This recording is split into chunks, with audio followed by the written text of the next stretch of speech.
Yeah, so we were discussing the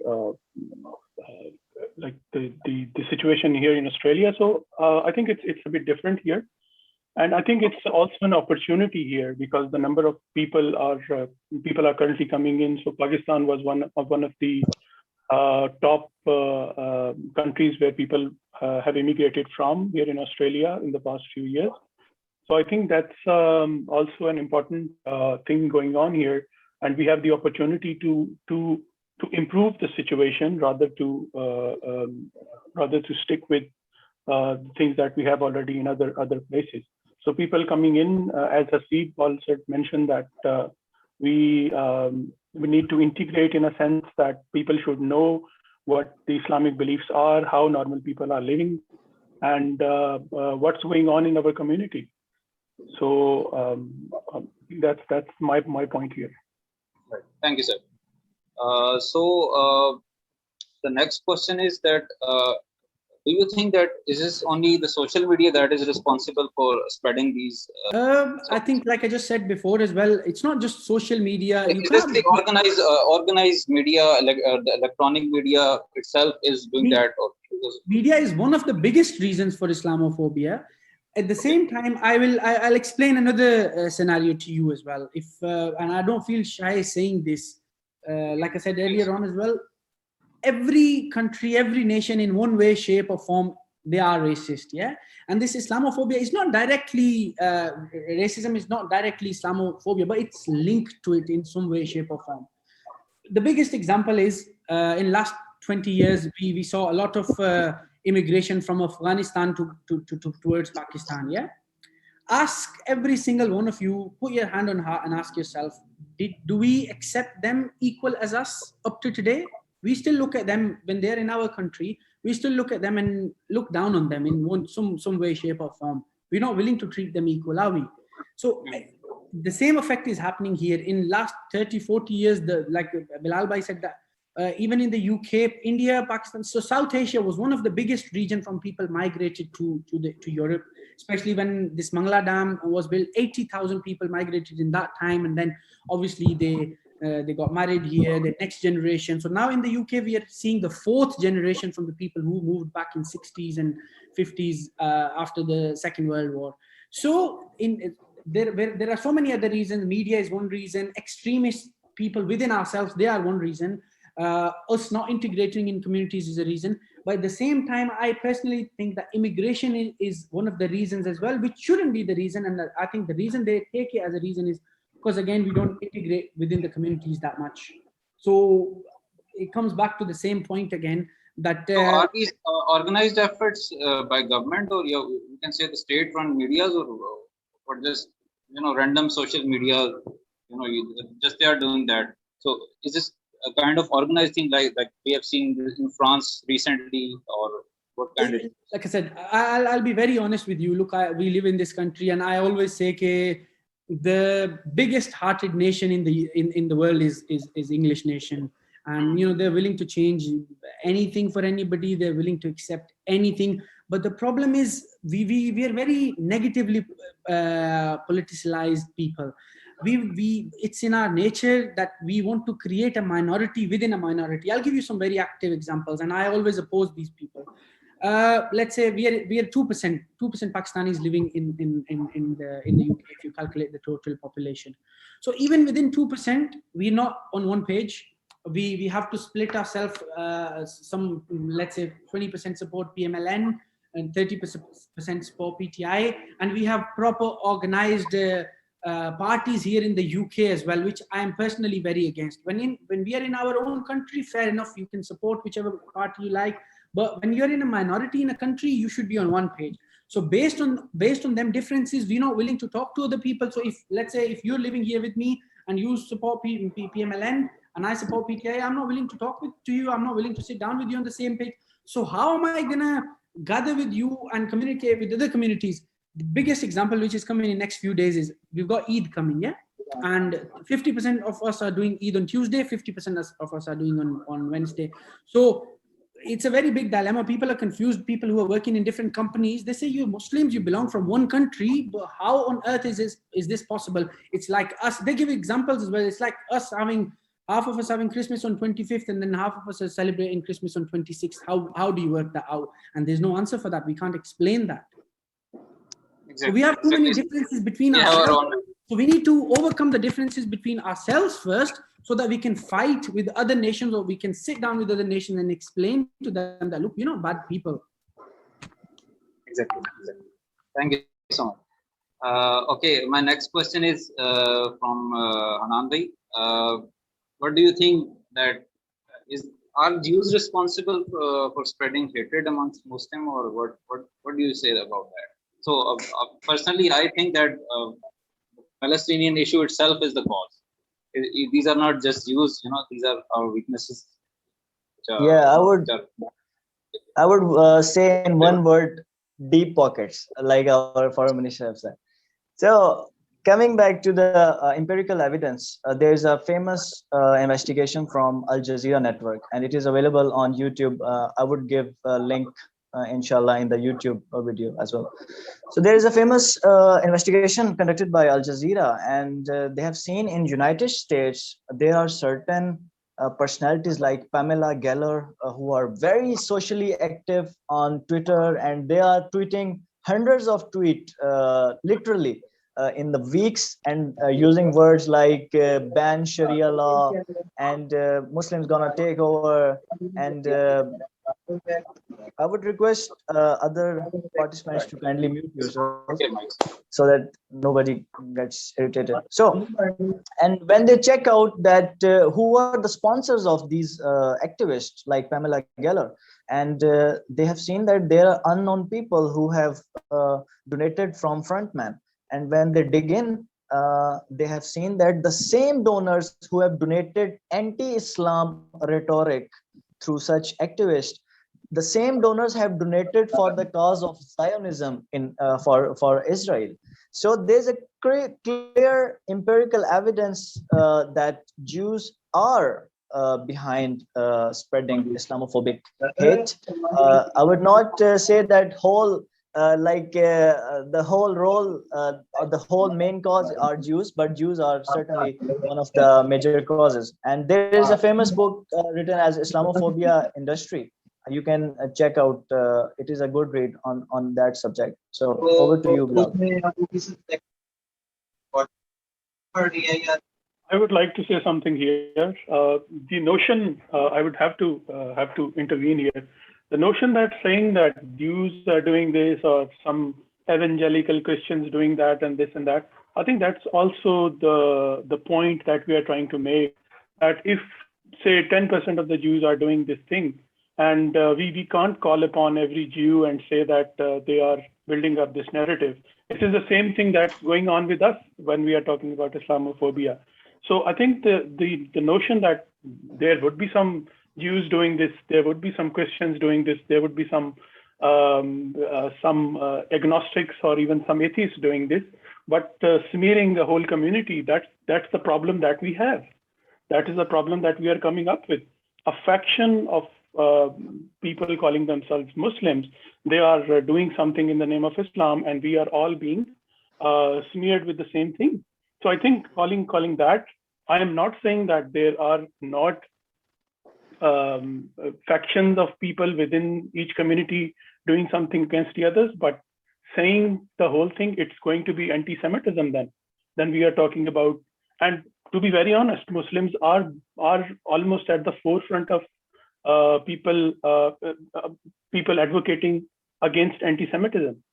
That the Jewish community, the Christian community even within Pakistan, people are there who are saying that Christian communities, Sikh communities, Hindu communities within Pakistan should be preserved, and they should be given proper rights, and they should be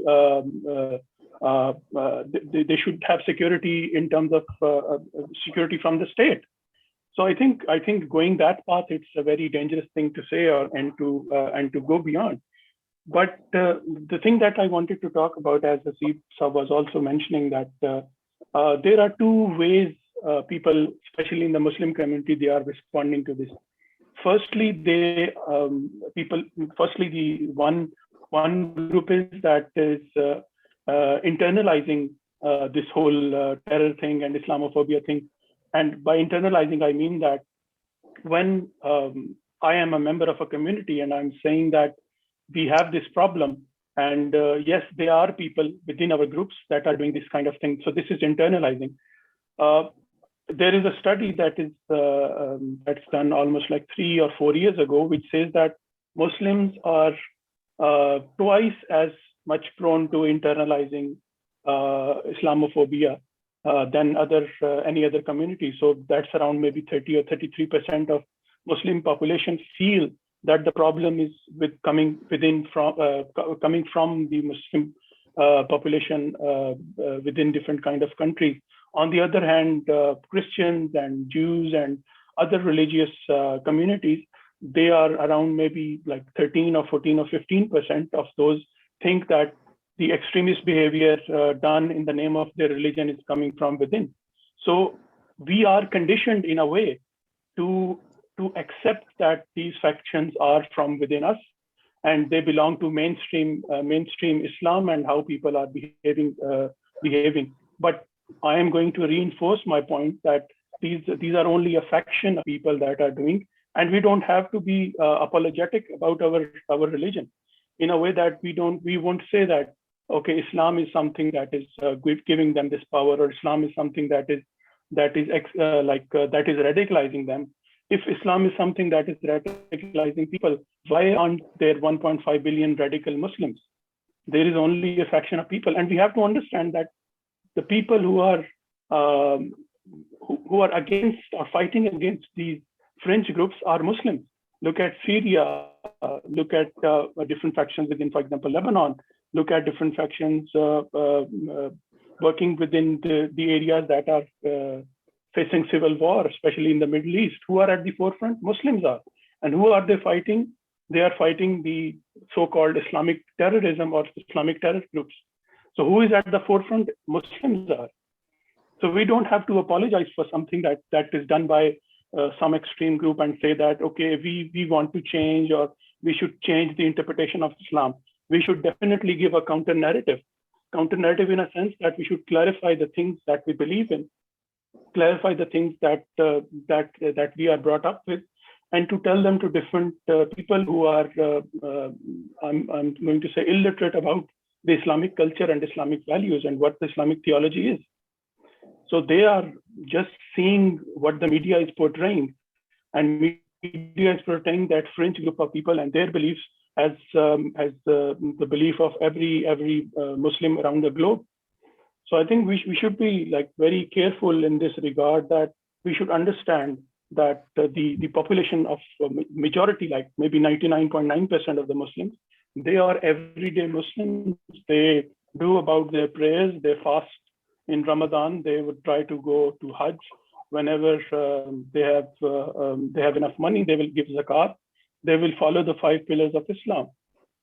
So on a strategic scale, you want to say that, do you still think that it's a fight of like clash of civilization or kind of a thing? Do you still think that? I think the first thing here is that we should acknowledge the role of different media and understand that we have the same opportunity as other people, especially in terms of social media. What we are doing here right now is talking about a particular problem. And this is the point that we want to raise, that if someone else is smearing something, or if someone else is propagating hate about Islam, we need to clarify those positions and come up with the true nature or the true message of Islam that we have. Otherwise, we have the opportunity. There are so many people, especially in the past 4 or 5 years, they have developed social media platforms. They have developed different kinds of NGOs and organizations who are trying to go out in the community, especially where there are not many Muslims and their only interaction with Islam is through media. But come to think of it, you've seen a lot of people who are traveling to Muslim countries and then embracing Islam after that. Why? Because they have seen the practical Islam being implemented in day-to-day lives of those countries.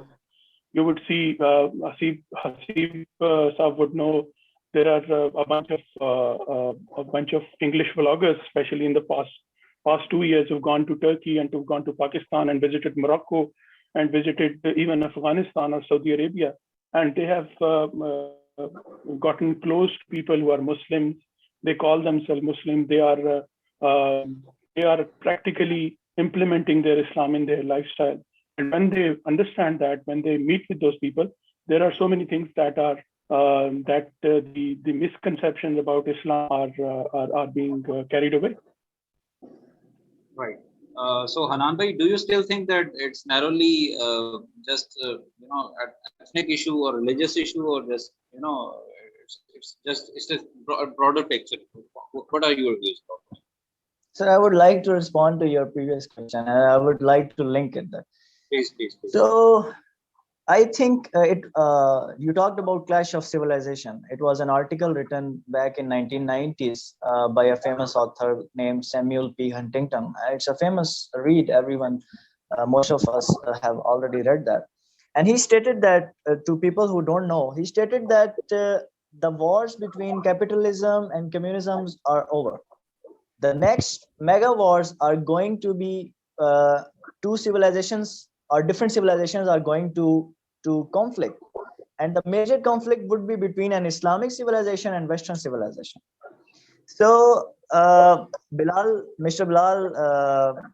Arsalan Sahab know that whenever the Western countries they try to invade some country, previously they make a ground on the basis of media reports, and they portray a certain picture, and then they come to the battlefield.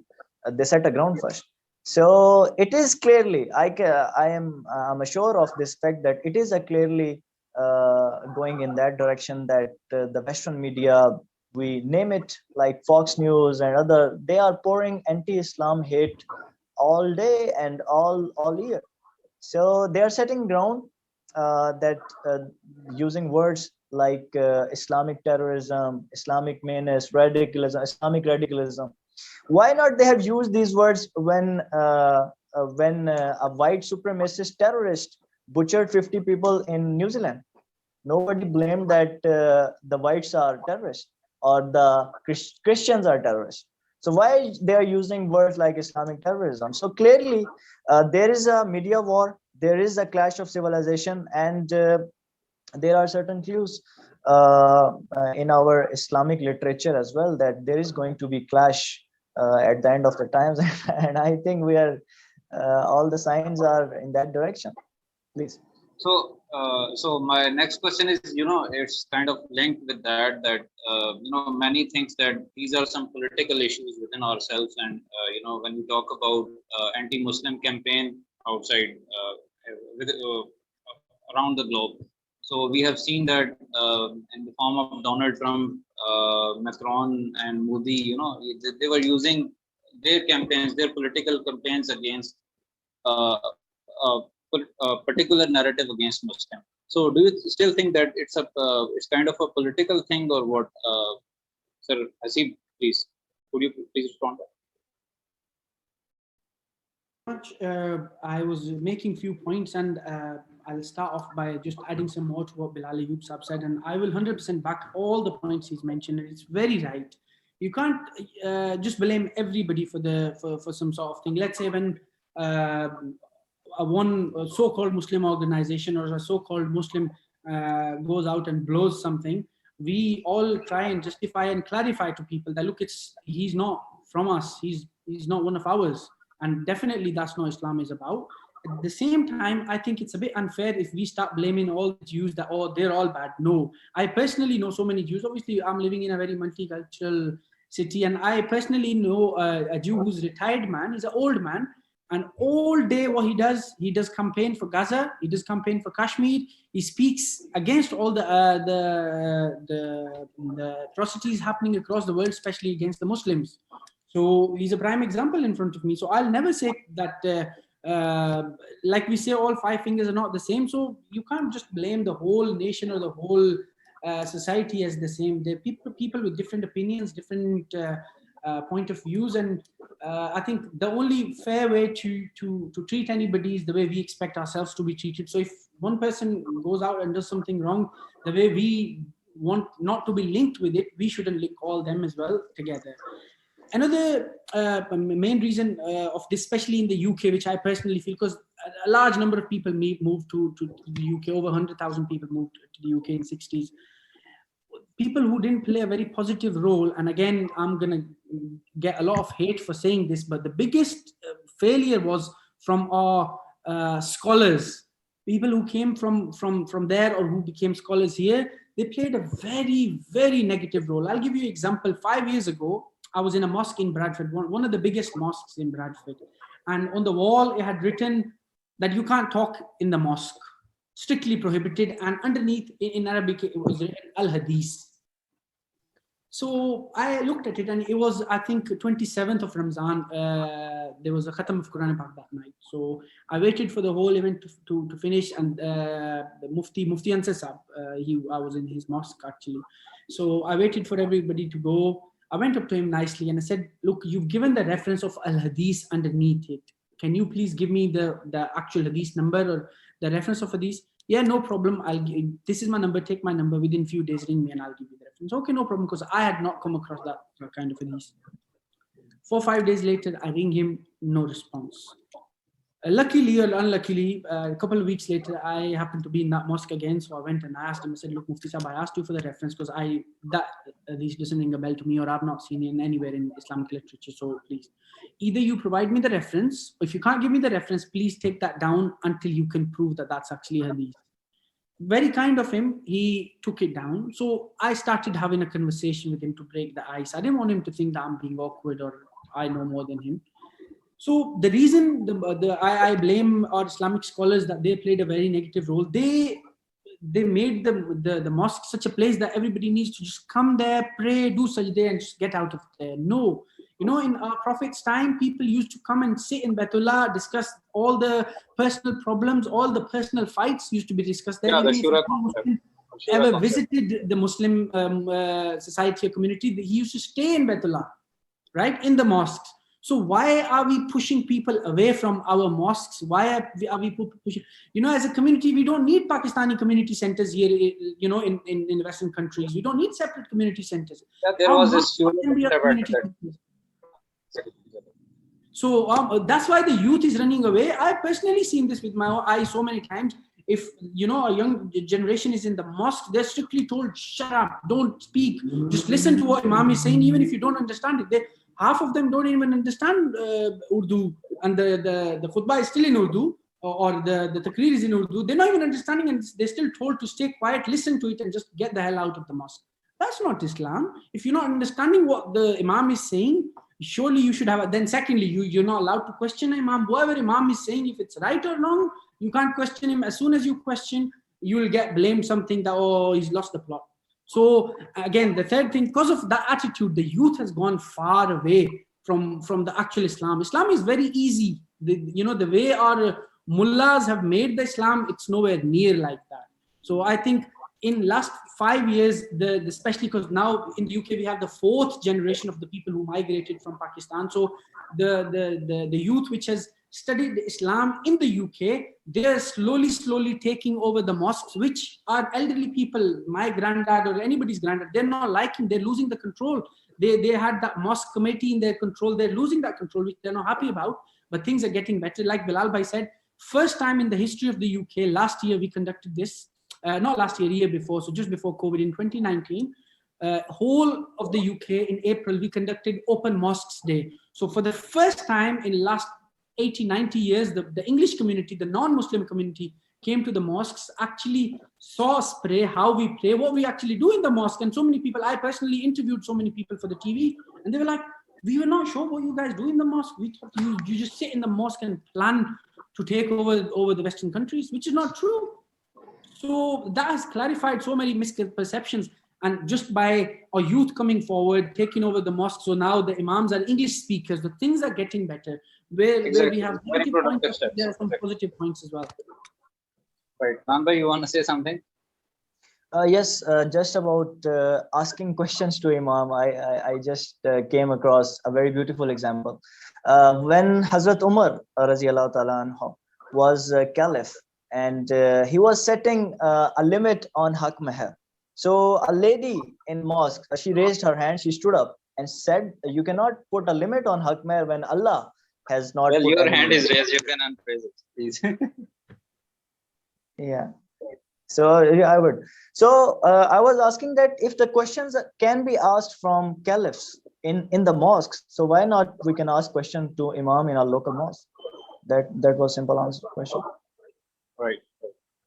So we have our views. So the last one, we would like to have something like a way forward, the solution. What are the solutions? Basically, we have all the discussions and we have seen all the points from our guests.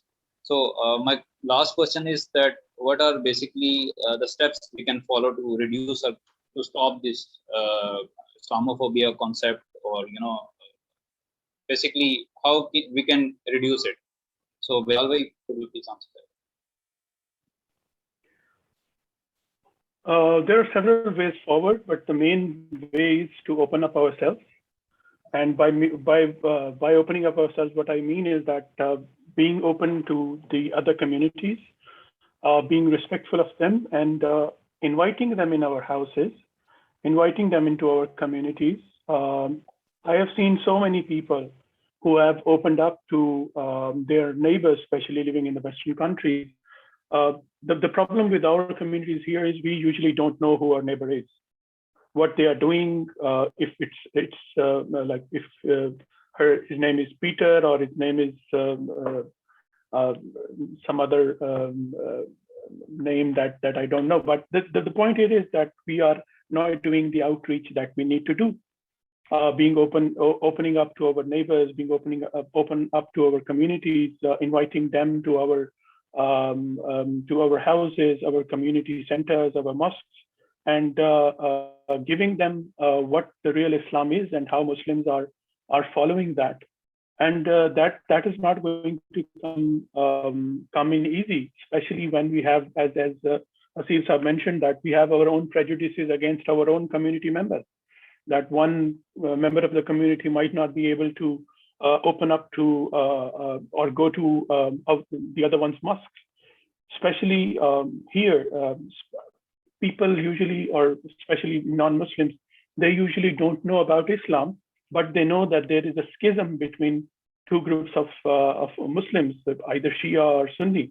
So whenever maybe we start talking about Islamic community, they would just discourage everyone and would not engage in a conversation, and would just say that, oh, you are doing this to Shias, or Shias are doing this to Sunnis, and similar things like that.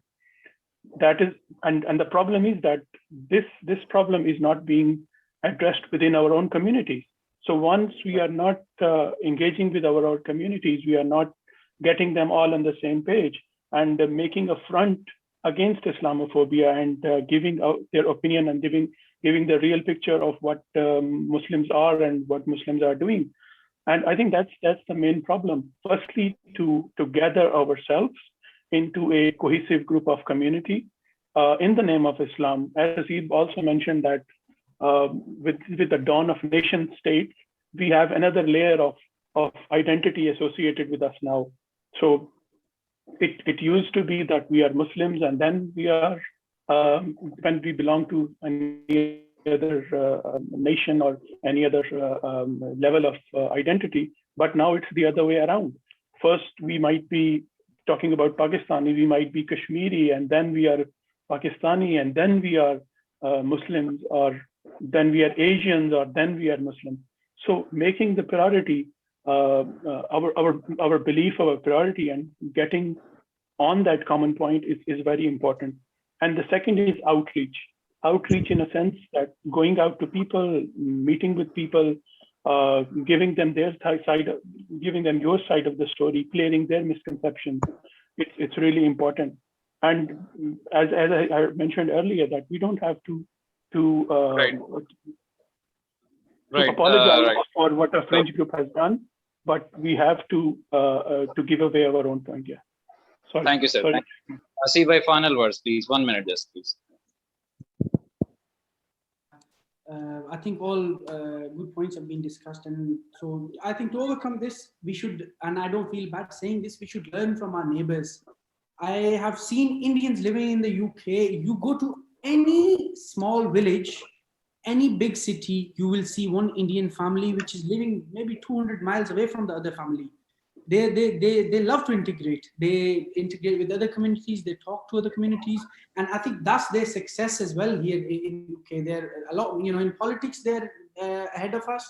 In business they're ahead of us. In education they're ahead of us. And the only reason of all that is they have not got any differences between themselves. Whatever differences they have, they leave them in India. When they're in the UK, they're all Indians. When they're in Canada, they're all Indians. They don't have any other difference. Whereas we have a lot of differences, so we need to overcome all our own differences. And I'm not saying that be okay with everybody. Everybody has their own opinion, and you have a right to have a different opinion. But that doesn't mean that we take that. So I think 60% of our problems are, they are related to us, not they're related to ourselves. Indeed, yes.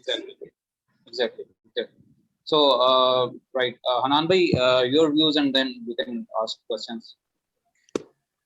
Thank you so much. अभी हम थोड़ा सा उर्दू में जी अपना medium change करते हैं, ठीक है. बड़ा एक जबरदस्त सजेशन आई कि यार जब सॉल्यूशंस की बात आए तो आप उर्दू में आ जाना. तो अच्छा, यस, सबसे पहले मैं ये कहूँगा कि सिर्फ हमारा कसूर तो चलो है ही है, वो उसके अलावा भी बड़े मसले हैं. सबसे इम्पोर्टेंट ये है कि हमारा जो मीडिया है ना, वो वेस्ट के मीडिया के मुताबिक उस तरह से काबिल नहीं है, या जो होना चाहिए था ना सेटअप हमारा, वो नहीं है. उनके बड़े बड़े बहुत बड़े बड़े नेटवर्क्स हैं, ठीक है. You talk about BBC, you talk about Fox, you talk about CNN, ठीक है. तो हमें एक बड़ी प्यारी सजेशन आई थी कि जो मुस्लिम्स हैं उनको अपना एक चैनल बनाने की जरूरत है. जो मलेशिया, तुर्की और पाकिस्तान की बात थी, पता नहीं अभी कहाँ तक बात पहुंची, ताकि हम जो अपने जज्बात हैं, अपना पॉइंट ऑफ व्यू है, वो अंग्रेजी में गोरों तक वो बड़े अच्छे तरीके से पहुंचा सकें कि यार ये आप लोग जो है उनकी कॉन्स्पिरेसीज जो है उनको डिकोड कर सकें, और अपना जो पॉइंट ऑफ व्यू है वो बड़े अच्छे. मैं आपको यहाँ पे इंटरप्ट करूंगा. खाली चैनल बनाने से मसला जो है उसका हल नहीं होगा, क्योंकि चैनल अगर बनाएंगे तो अगर सुन्नी होंगे उस चैनल में बैठे हुए, तो शिया भाई जो है हमारे, वो कहेंगे कि ये तो सुन्नियों का पॉइंट ऑफ व्यू है, तो हमारा ही नहीं है. तो वो अपना एक और टोला लेके वेस्टर्न सोसाइटी के पास पहुंच जाएंगे कि उसके मुकाबले में हम एक बना रहे हैं. तो वो प्रॉब्लम यह है कि हमें सब लोगों को मिल के बाकी दुनिया के लिए, आपस में हम अपने हजार इख्तलाफात रखें, लेकिन बाकी दुनिया के लिए हमें एक कमेटी, एक सोसाइटी, एक यूनिटी बनना होगा. अगर मान लिया कि शिया सुन्नी इकट्ठे हो जाएंगे तो फिर उनमें से सारे एक ही हो जाएंगे, तो उनमें से हमारे इवन आप यकीन करें मेरी बात का कि अगर सुन्नियों का भी एक चैनल बना लें जिस पे सब मुत्तफिक हो जाए, तो हमारे सुन्नी भाई जो है ना उनमें से एक उठ के वो कहेंगे नहीं ये तो सबज पगड़ी पहनते हैं, हम इनके साथ नहीं है, हम दूसरे वाले हैं, हम गोसिया वाले हैं, और हम ये हैं, हम वो. सो हमारे आपस के इतने डिफरेंसेस हैं कि हम उनको भूलने के लिए तैयार ही नहीं है. हमारी ईगो इतनी बड़ी है कि हम उसको छोड़ने के लिए किसी सूरत तैयार नहीं है. इसलिए हमें सबसे पहले किसी को सिखाने से पहले हमें खुद को ठीक होना होगा. जी जी बिल्कुल बिल्कुल, आपकी बात बिल्कुल दुरुस्त है सर. सबसे पहले तो हमें अपने आप को ही ठीक करना पड़ना है. ऑडियंस से मैं कहूँगा कि जिन्हों किसी ने भी सवाल करना है तो वो अपना जो हाथ है उसे खड़ा करे. ऑप्शन है हैंड रेज की, ऑप्शन है जूम में, तो हम आपके जो क्वेश्चंस हैं वो लेंगे. अगर आप शाये हैं तो आप क्वेश्चंस अपने लिख भी सकते हैं, ठीक है जी. उस्मान आफ्ताब साहब, जी सर आप क्वेश्चन करें. Assalamualaikum everyone, very great discussion. Not all of you know me. मैं अनान के साथ होता हूँ, इनका class fellow. I know him very well. He's doing a very great job. I appreciate all of you for this platform.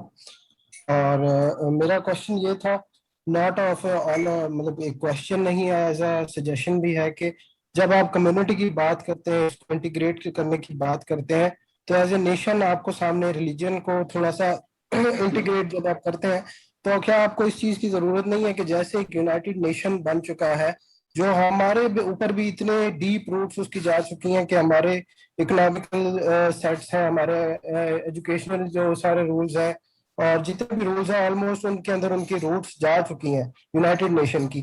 सोवेरिटी हम उसको कह देते हैं अल्लाह के अलावा, और वो एक तरीके से बहुत ही डीपली देखा जाए तो हम बहुत ही गलत डायरेक्शन में जा रहे हैं. तो मेरा क्वेश्चन ये था कि how about a United nation of Muslims, कि वो हमारे से रूल सेट करें, वो हमारी सोवेरिटी हो, हम ठीक हो गया उस्मान, बहुत शुक्रिया. जी हसीब भाई आप इसको रिस्पॉन्ड करें ब्रीफली, क्योंकि हमारे पास आखिरी 2-3 मिनट है, तो ताकि हम मजीद क्वेश्चन भी ले लें.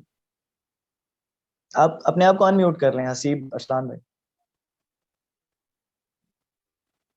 Want to say something first? Thank you. मैं सिर्फ ये कहना चाहता हूँ कि देखें जो हमारे पास प्लेटफॉर्म्स हैं वो तो बहुत सारे हैं.